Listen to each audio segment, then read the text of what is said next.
Cultiver l'expérience. Voilà le titre de notre nouvelle œuvre, installée cette fois au service des stages et placements. Yvan Dagenais, qui est le chargé de cours au certificat en arts visuels de l'Université de Sherbrooke, réitère ses créations d'art public et fait de nouveau participer ses étudiants. Cette fois, il s'agit d'une œuvre faite au service de stages et placements à l'occasion de leur 50e anniversaire.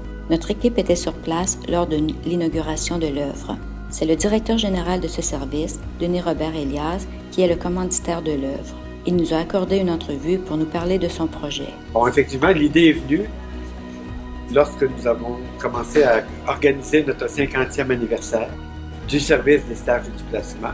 Nous voulions associer ce que nous faisons aux arts. Et on a l'opportunité ici d'avoir la faculté des lettres et arts qui, avec des étudiants, dont au certificat, par exemple.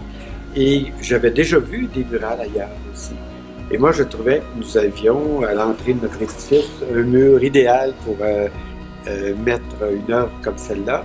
De plus, il passe ici au moins quelques milliers de personnes, d'employeurs, d'étudiants, de professionnels qui passent ici chaque année dans des moments de forte intensité, là.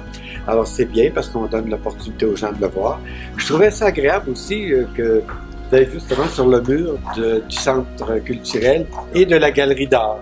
Donc ça veut dire que l'œuvre va être vue par plusieurs personnes et une œuvre c'est fait pour ça, c'est fait pour être vue par les gens. Donc il va y avoir des milliers de personnes qui vont la voir. Alors on est très heureux de ça.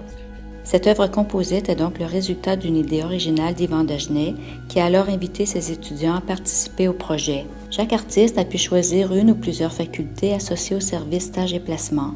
On retrouve par exemple des murales axées sur les facultés de sciences, de génie, de pharmacologie ou encore de kinésiologie. En ce qui concerne le sujet des panneaux, les artistes ont eu libre choix. En réalité, il n'y avait qu'une seule contrainte. La technique et la peinture acrylique devaient être la même pour tous les panneaux. Mais, quoi qu'il en soit, chaque panneau d'artiste possède son propre style et ses propres significations. On peut voir des culturistes représentant la kinésiologie, des boîtes de pétri pour la microbiologie, un herbier pour la pharmacologie. C'est toute une richesse de styles et de thèmes qui a été rendue possible par les artistes étudiants de l'Université de Sherbrooke.